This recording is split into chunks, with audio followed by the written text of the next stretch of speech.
نبی کریم صلی اللہ علیہ وسلم کے متعلق بھی ذکر آیا کہ آپ نے فرمایا کہ مجھ پر بڑھاپا آ گیا ہے، لیکن دیکھنے والوں نے مجھے میں بوڑھا کر دیا بوڑھا کر دیا، مطلب کہ بالوں کی سفیدی آئی ہے تو ان کے غم کی وجہ سے۔ لیکن دیکھنے والوں کا اور تاریخ میں ایسا معلوم دیتا ہے کہ جیسے لوگ آپ کو شروع سے جانتے تھے، ظاہری طور پر آپ کے بدن میں کوئی زیادہ تبدیلی نہیں آئی کبھی بھی۔ لوگ بیان کرتے ہیں تبدیلی آئی ہے، کچھ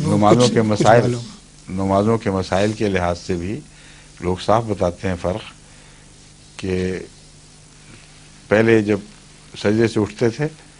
تو تیسری رکعت یا پہلی رکعت میں بغیر توقف کے سیدھا کھڑے ہوا کرتے تھے، پھر آخری عمر میں یا جب زہر دیا گیا اس بدبخت کی طرف سے، یہودین کی طرف سے، تو پھر آپ ذرا سا توقف فرما کے اٹھتے تھے۔ جن فقہا کو یہ توقف والی روایتیں پہنچیں، ان لوگوں کی طرف سے جنہوں نے بڑی عمر میں اسلام قبول کیا، ان دنوں میں دیکھا، انہوں نے مسلک ہی یہ بنا لیا، جیسے کہ امام شافعی کے متعلق غالباً بتایا جاتا ہے، انہی کا ہے نا، کہ وہ ذرا سا ٹھہر کے پھر اٹھتے تھے، اور وہ ان کے مسلک میں بات داخل ہے کہ سیدھا کھڑے نہ ہوا کرو، ہلکا سا توقف اور پھر کھڑے ہو۔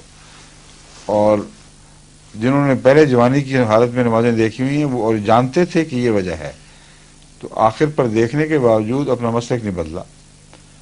تو فرق تو پڑا ہے۔ پھر توجہات پر فرق پڑا،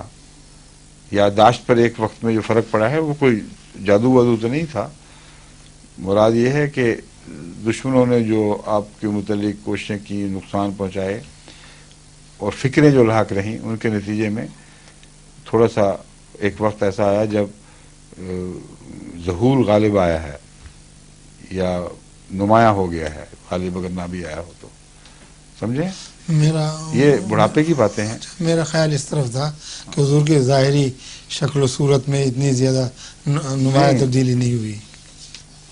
خوبصورتی کے لحاظ سے کوئی تبدیلی نہیں ہوئی، یہی مگر ہر خوبصورتی اپنی عمر کی شان کے مطابق وہی الگ الگ ہوتی ہے، یہ نہیں کہہ سکتے کہ بڑھاپا نہیں آیا، سمجھے نا؟